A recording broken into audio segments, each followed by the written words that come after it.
This is Eric Erb from The Eric Erb Show Live. You can find me online at twitter.com/The Eric Erb Show. You can also find me on Spreaker.com. That's Spreaker.com/The Eric Erb Show Live. And on Anchor, Anchor.fm. That's Anchor.fm/The Eric Erb Show Live.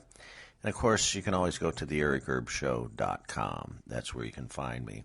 Like, share, and subscribe. Let's get into this news today, care of naturalnews.com. Today, Tuesday, April 14th, 2020. Naturalnews.com, one of the headlines at the very top story is, the lockdowns are working. Daily deaths are beginning to fall in the U.S. 4 weeks of social distance, 2 million deaths averted. That's what the headline says. Driven largely by the numbers from New York, daily deaths from the Wuhan coronavirus have peaked in the USA and may be headed for a slow downward trend over the next 6 weeks. This, of course, is due to social distancing, lockdowns that we were put in place March 15th through March 20th, breaking the cycle of exponential growth of the virus. It looks now like we might be able to keep the total deaths in the USA under 60,000 by the end of July. Had no lockdowns been initiated, there would be over 2 million deaths by July. The lockdowns, in other words, have avoided 2 million deaths in July. Interesting, had the lockdowns been delayed just 1 week, an estimated 60,000 deaths we would experience over the next few months would have been 240,000 deaths. That's because the number of infections in the USA was doubling about every 3.5 days, meaning there are 2 doublings in a week. 60,000, let's say, times 2 is 240,000. Similarly, the lockdowns had taken place 1 week earlier. The estimated 60,000 deaths we're going to experience had been reduced to 15,000 deaths, because 15,000 is a quarter of 60,000. When it comes to exponential growth, timing is everything. Every day counts. That's why we were sounding the alarm in March, urging President Trump and state leaders to initiate the lockdowns as soon as possible. Had the lockdowns taken place on March 1st instead of March 15th, the deaths would have been reduced 1/16 of what we're facing now, or just 3,750. Well, all I got to say is due to the lockdowns and the deaths, and if this can save a life, then I'm great and all for it. However, on the flip side of things, I'm not for violating people's rights. A lot of this has to do with some common sense. Yes, I know that people are infected, and most not knowing that they are infected by the coronavirus. I understand that. But again, infringing on people's rights, telling them they can't go out, telling them they have to stay home, telling them that you can't even go for a walk with your wife or your kids, and you can't even play in the park. You can't even go for a stroll down the beach when there's nobody even on the friggin' beach. You can't even walk your dog. You can't even do anything. The only thing you can do is if they deem necessary. The people controlling us, the elites, most of these elites, or these people that think they are elite anyway, come from most democratic states. New York, especially Michigan, my old home state of Michigan. Governor Gretchen Whitmer, I believe is her name. She's a young gal up there. She has gone total off the wall. You can't buy seeds. You can't seeds for gardening. You can't go out. You can't even go over and visit each other right now. A total lockdown, total authoritarian style of control. I just can't believe the people in the state of Michigan would put up with this control. This infringes on the Constitution. This infringes on one's own individual liberty.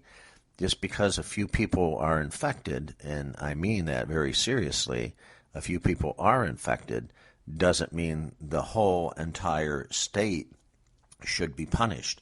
Again, you just have to exercise cautionary factors as to use some common sense as to who, what, where, why, when, and how the person got infected, where did they catch it from, okay, who did they come in contact with, et cetera, and you might need to quarantine those people plus the infected person. I understand that. I got that.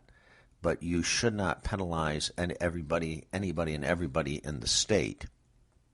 Understand that there's states, obviously.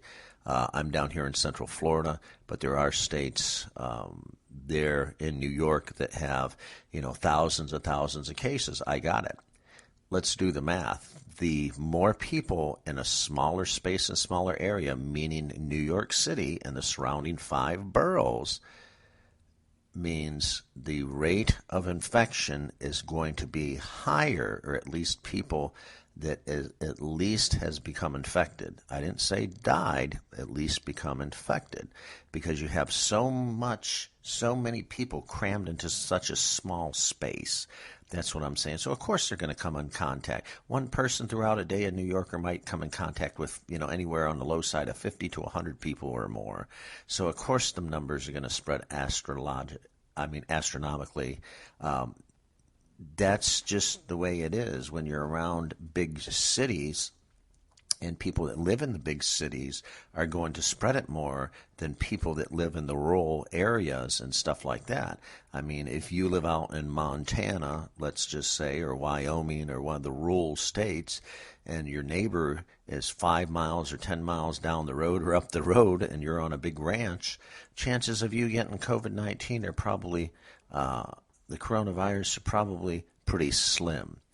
But again, if you're exposed to thousands of people every day on the subway, to and from your job, et cetera, like New York City, well then, it's understandable. People have to, again, not the news and the media not fearmonger. We have to have some common sense. And that's one thing that we're showing here, is that when there's a panic, we're doing what we're told, just like good little sheep. And it's good to listen to direction, especially from our locals and state governments and the federal government once in a while. But it's not good when people are losing their free speech and they're losing their rights. I'm totally against that. Medically speaking, as long as there's a date and you need to quarantine X amount of people because there's a pandemic or there's an outbreak, I got that from a medical standpoint. I've been in the medical field on and off several times, so I understand that. I'm not a doctor or anything like that, or a nurse, but having worked in the medical field, I totally get it. But when you consistently overstep your bounds, again, like the governor of Michigan, a little bit there, the governor in New York, now he's kind of backpedaling because the panic that was created by the media, the hysteria by the media and news outlets and fake news of them telling everybody, oh, it's getting worse, it's getting worse, it's getting worse. I've done digging for the last 90 plus days. I'm coming up with doctors are saying off the record that let's just say this: if somebody dies and passes away, and they have a touch of the coronavirus, but they didn't die from it, they died from a heart attack. The doctors, and again, I'm pulling this news through alternative media sources. The doctors are actually writing down they died from the coronavirus. Well, you and me know that. If you die from a pneumonia, or you die from bronchitis, you die from a heart attack, you die from a blood clot maybe in your brain, there can be a million trillion ways to die. That's how you died. But they're putting on the death certificates that they died from the coronavirus. Why? because they're pumping this narrative, they're pumping this scenario, and they want to scare everybody here in the United States. So the numbers look out of this world. They look the numbers are just astonishing, and that's what they want to do. They want to inflate the numbers. So a majority, not everybody, but a majority of people that died with the coronavirus, they're being told to put numbers down, to put causes of death down, that's not the cause of death. So I repeat that. If you die of a heart attack, they're saying that the coronavirus killed you. So just think about that. I don't know if any of you, if this is kicking in or not, anybody listening to this podcast out there. But that's really, really friggin' scary. They're lying. They're lying in order to push this digital vaccine that Bill Gates wants in the end game, to get everybody marked, get everybody on this damn vaccine. They'll probably kill a couple million people or more taking the vaccine because people's bodies are going to reject it, so on and so forth. But they want to be able to mark people. They want to be able to track people with this vaccine. It's a digital, I repeat, digital vaccine is what Bill Gates is working on. They want to go ahead and give everybody a shot and say you can't buy, sell, or trade. That's the most idiotic thing I've ever heard in my life. But again, from their agenda, their population control, this is what Bill Gates wants to do. He wants to control the world, him and the globalist, George Soros, Mark Zuckerberg, Bill Gates, of course. I mean, there's tons and tons and tons. There's maybe 400 or 500 people, the richest people in the entire world, that are controlling the world. The world is controlled maybe by 1% of them, 500 people, the richest of the richest of the rich. Jeff Bezos is in that crazy ass. He's in there, an elite as well. Jeff Bezos of Amazon. These people don't care about you. They never cared about you. They'll cause like Gates. Gates is Bill Gates. He's jumping up and down. He's creaming his friggin' pants because here they created a virus, and he knows all about it. And then the virus, he's got to cure it. So the virus he created is good for population control. Let's kill millions of people. And then he can stand up and say, well, I've got the cure for this virus. I'm the hero now, blah, blah, blah, blah, blah. It's a setup deal. It's a setup deal, and not only is it a setup deal, it's a deal of pure evil. These people want population control. These people want to kill all of us. Not just you, even me. They want to kill everybody. They want to take the population down to 500 million. They think that that's a good number to have, a good manageable number to have with the sheep, to be able to manage that globally on a global scale.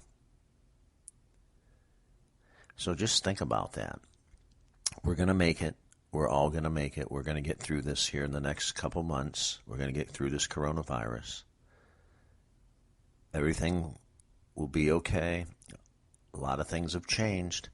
We might not go back to normal, if you will, and that's only because of them. They want us to have that in our mind. And I think this was a trial run to actually see. They'll probably let out another virus sometime soon, the real deal. So I'm going to stop right here. Like, share, and subscribe. You can find me online at theericurbshow.com, my main website, Spreaker.com/The Eric Erb Show Live. You can find me on Twitter, Twitter.com/The Eric Erb Show. And, of course, you can always find me at Anchor. That's Anchor.fm, Anchor.fm/The Eric Erb Show Live. Like, share, subscribe. This is Eric Erb from The Eric Erb Show Live, and I'm signing off. I'm out of here. Have a good day.